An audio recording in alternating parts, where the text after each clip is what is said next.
This 45-year-old franchise started its journey in 1979 when noted director Ridley Scott took on the reins and redefined sci-fi horror, spawning one of cinema's most enduring franchises. The Alien franchise is known for its strong female characters, a sombre milieu, can't bear to see gore, H.R. Giger's pristinely magnificent set design to accommodate the grotesquely designed characters such as the Xenomorph, to package something that's known for its style and, most importantly, memorable cinema. The Alien franchise has changed hands, and with each change of director, their vision was brought to the screen most exquisitely, such as James Cameron, who in 1986 made the franchise into an action-driven story. His approach of an action-based narrative paved the way for a new naming system where all sequels under the action genre of the franchise were named as Aliens of, depending upon the story. Not every chapter hit the same heights.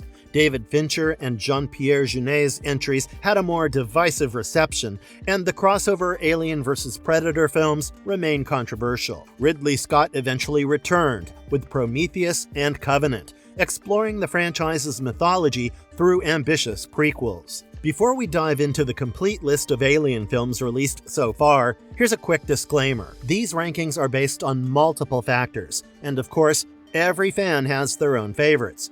After all, we're talking about a true holy grail of sci-fi horror. Ranking best to worst.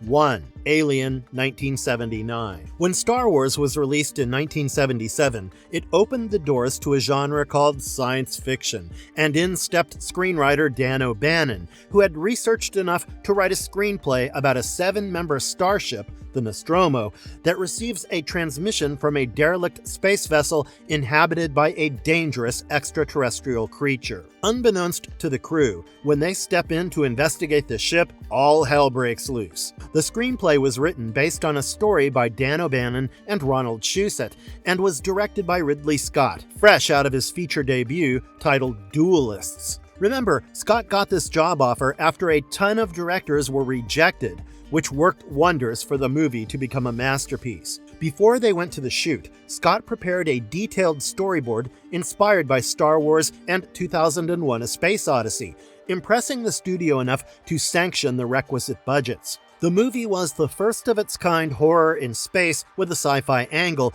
as originally envisioned by O'Bannon. And Scott did full justice to it by maintaining a slow pace of the narrative in tandem with space's atmosphere.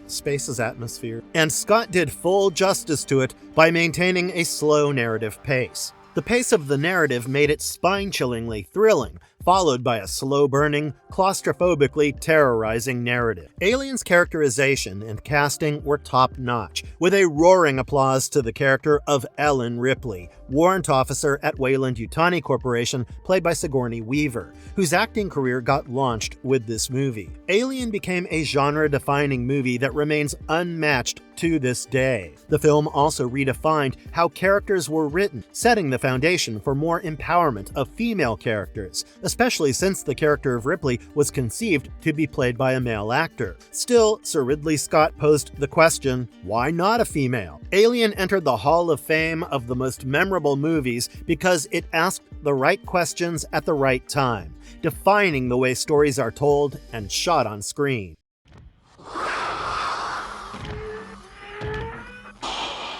2. Aliens, 1986. James Cameron's action horror hybrid. Aliens is the sequel to Ridley Scott's Alien, which was set 57 years after the events of the original film. Alien follows Ellen Ripley, played by Sigourney Weaver, the sole survivor of the Nostromo, who is rescued after drifting in space in stasis. She discovers that the planet LV-426, where her crew first encountered the alien creature, is now home to a human terraforming colony. When contact with the colony is lost, Ripley is persuaded to return to the planet, accompanied by a team of colonial marines to investigate. However, they soon discover that xenomorphs have overrun the colony, and a desperate fight for survival ensues. What was different about Aliens is that Cameron took an action route to tell the story, breaking away from the horror part of the original film, thus setting the tone of a narrative that followed a good versus evil fight. Who was evil and who was good is debatable, since the story also showed how human interference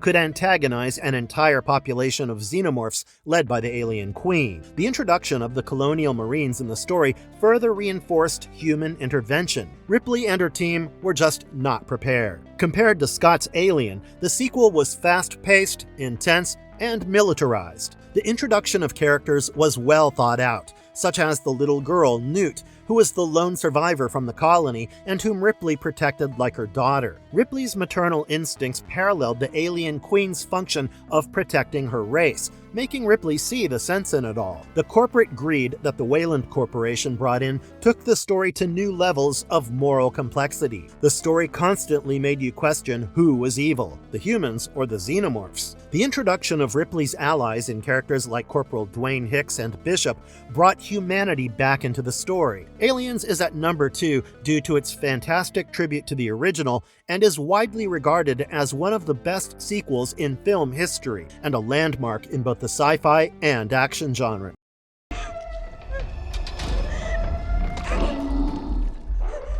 Three, Alien Romulus, 2024. Directed by Fede Alvarez of Evil Dead fame, who brings horror back to the series. Set in the year 2142, 2 decades after the events of the original Alien, the story follows a group of young space colonists who, while exploring a derelict space station, encounter one of the most dangerous creatures in the universe. Without giving too much away, the plot stays remarkably true to the spirit of both Alien and Aliens. Rain Carradine, played by Kaylee Spaney, is an orphaned miner stuck on the colony Jackson's Star. When her work contract is unfairly extended, she plots an escape. She teams up with her android brother, Andy, David Johnson, her ex-boyfriend Tyler, their cousin Bjorn, Tyler's pregnant sister Kay, and Bjorn's adopted sister Navarro. Together, they commandeer the transport ship Corbalin 4 to reach the derelict station Renaissance, divided into Romulus and Remus,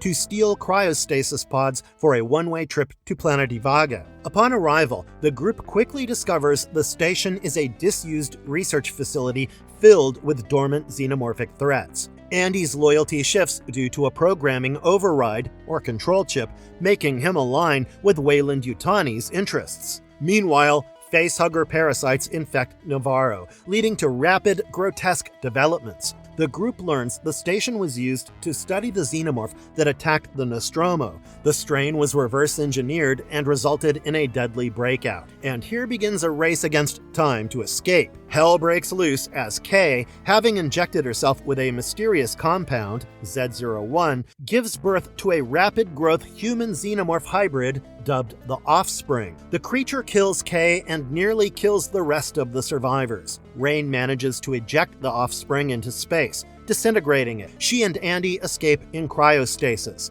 bound for Ivaga, with the chilling possibility that more horrors lie ahead. The plot is a respectful tribute to the original Alien that successfully reconnects with the core strengths of the original Alien movies, namely atmosphere, practical horror, and thematic grit, and delivers them with modern flair and skill. The film returns to the claustrophobic, isolated horror of the original, using the derelict space station setting to evoke a palpable sense of dread and helplessness. Producer-director Fede Alvarez tosses the grandiosity of later installments aside, focusing instead on raw, effective scares.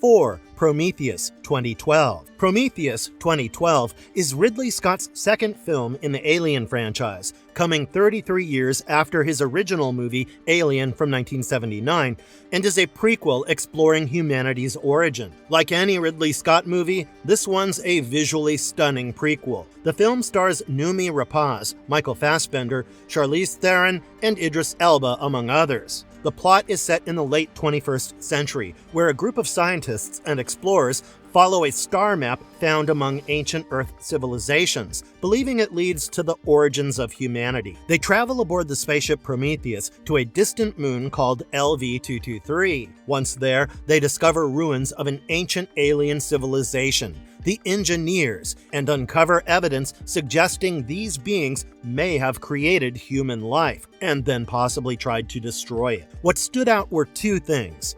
The protagonist of the film, David, played by Michael Fassbender, is an android serving the Wayland Corporation with his secret agenda, so the role is more of an anti-hero. The second thing is, Prometheus doesn't feature the traditional Xenomorph, since it explores the biological origins of the alien creatures via the black goo, facehugger-like life forms, and parasitic mutation. It sets up the groundwork for what eventually becomes the alien life cycle. So while the movie has Ridley Scott's legendary visually stunning shots, I think it was ambitious on the maker's part to keep out the Xenomorphs, which are the mainstay of the Alien franchise. While logically the plot makes sense, the characterization of David could have been written differently. The narrative bordered on vague storytelling and character choices. I also missed the classic horror that any alien film brings with it. The cinematography and design, especially the alien structures and planets, were top-notch. When I saw the movie, I thought a lot of discussions may have gone on in the writer's room to try to upset the apple cart of the franchise, and the team succeeded in doing so. They retained parts of the franchise and reinvented the rest with a new set of rules. Could we have done without this movie? The answer is yes and no, because the prequel was needed for the lore, but it should have been made from a different perspective. Dropping the Xenomorphs was risky.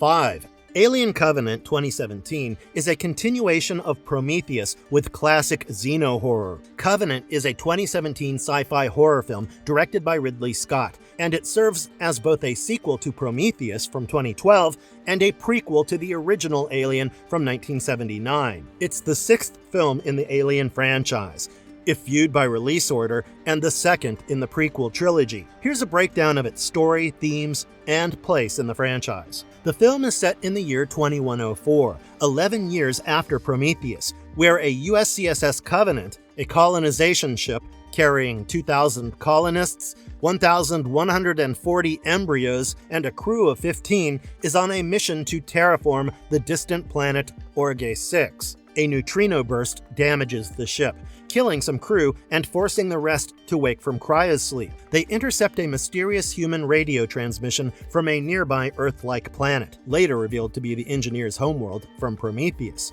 The crew decides to investigate, against the objections of Daniels, the protagonist. Aboard the crashed spaceship Prometheus, the only surviving member is android David, who has become a mad scientist. At the same time, the rest were infected by airborne alien spores, giving rise to new neomorphs. David is now fully invested in creating the perfect organism, the Xenomorph, having wiped out the Engineers. The movie starred David, Michael Fassbender, a synthetic android, philosophical, dangerous, creator of the Xenomorphs, Walter, also Fassbender, a more advanced, emotionless android model, Daniels, played by Catherine Waterston, a terraforming expert, Ripley-style heroine, and Orem, played by Billy Crudup, a religious captain who makes reckless decisions. While the movie traversed creation and destruction, using AI to show us the evolution of xenomorphs, I found the characters could have been developed further so that the actors could feel more empowered in their performances. Fans loved David's dual role and visuals, but the film needed to be more well etched out where the human characters were concerned. It's difficult to blend horror with philosophical depth.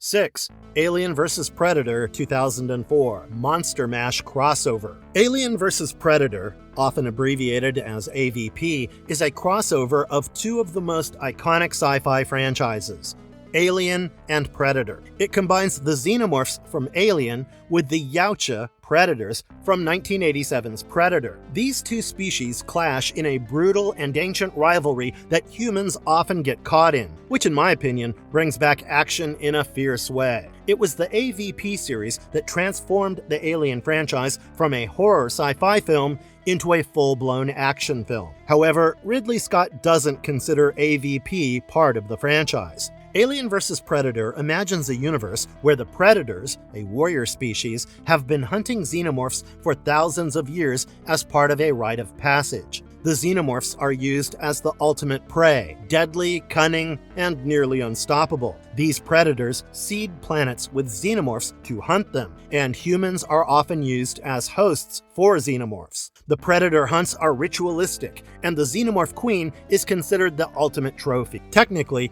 AVP is a standalone timeline, though it draws from both franchises. AVP comics and games, which predate the movies, are still beloved and form a huge part of the extended universe. Aliens vs. Predator 1999-2010 were acclaimed FPS games where you can play as a marine, predator, or alien. Dark Horse Comics started the AVP crossover in 1989, long before the films, and the stories are much deeper and more respected by fans. What works and doesn't work for AVP? It has cool action scenes and creature fights, lends a fun world building, ancient aliens, secret pyramids, etc., and is nostalgic of the franchise. What seems like missed opportunities are the weak human characters and acting. It's not considered canon in the Alien timeline. It often lacks the horror suspense of Alien or the tension of Predator.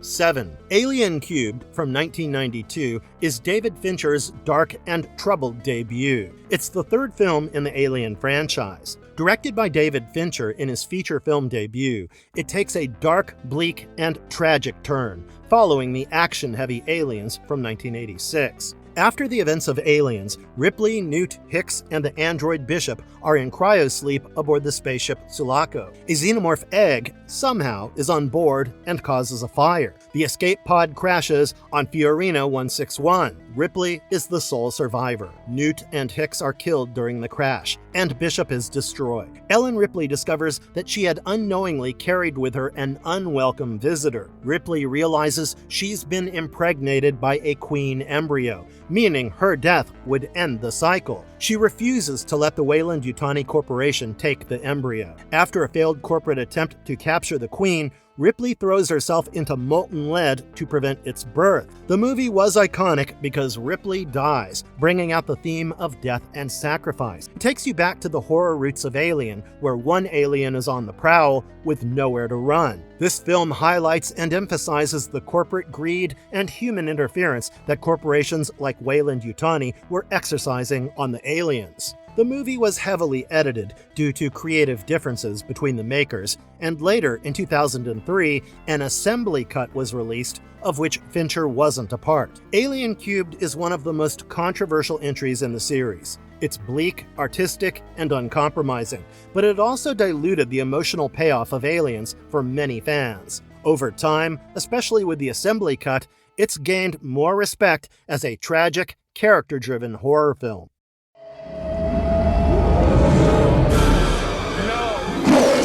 8. Alien Resurrection is the fourth film in the Alien franchise, released in 1997, directed by Jean-Pierre Jeunet, and written by Joss Whedon. It's a science fiction horror film that continues the story of Ellen Ripley, played once again by Sigourney Weaver. Here, Ellen Ripley is a cloned version referred to as Ripley 8. The film is set 200 years after the events of Alien Cubed, where scientists aboard a military research vessel called the USM Auriga have cloned Ellen Ripley from blood samples recovered before her death at the end of the previous film. Their goal was to extract the alien queen embryo that was inside her before she died, which could be used to create xenomorphs for weaponization. They succeed. Ripley 8, due to the merging of human and alien DNA, now has superhuman strength, acidic blood, and partial alien instincts. She retains some memories of her past life, but is different, colder, more dangerous.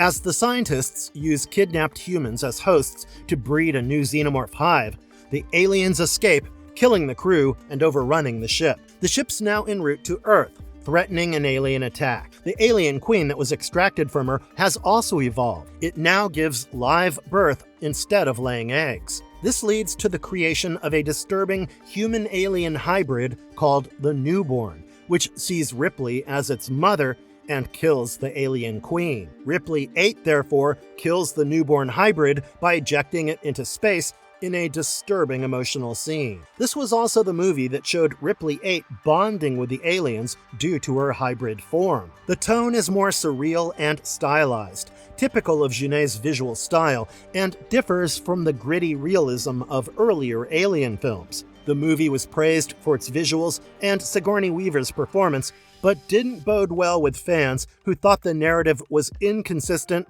and had odd character choices. Yet the movie has its cult following.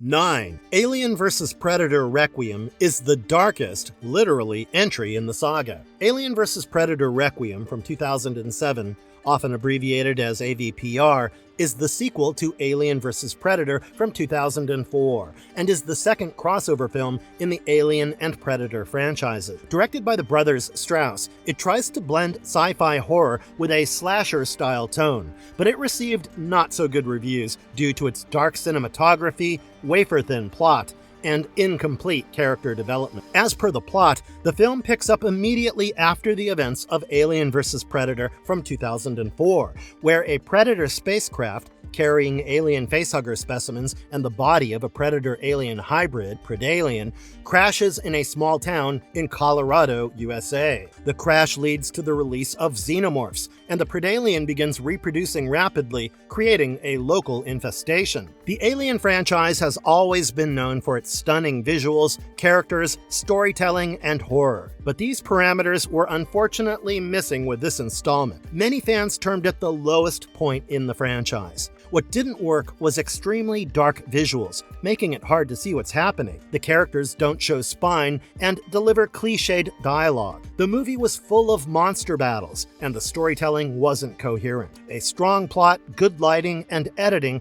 were missed opportunities in this outing of the franchise. Marvelous verdict. At the end of the day, the Alien franchise has had its highs and lows, but as a concept, it's still unmatched in sci-fi horror. Romulus proved there's still plenty of life left in the series and got fans excited again. Sure, movies like Prometheus, Covenant, or Resurrection didn't hit the same way as the original, but they were bold swings at expanding the mythology. On the flip side, Requiem took a lot of heat, mainly because of how dark and messy it looked, but every entry has at least tried to bring something new. Looking ahead, I honestly think the future of Alien could lie in another AVP spin-off. It may not be the most intellectual take, but let's be real. Sometimes you just want monster battles, and AVP delivers exactly that. If it works at the box office, it also buys the franchise more time to develop deeper solo stories that stick to what made Alien iconic in the first place: xenomorphs, human greed, and pure survival. And if you liked our content, don't forget to leave a like and subscribe to us if you haven't already. Have a good one, and be safe. Thanks, everyone.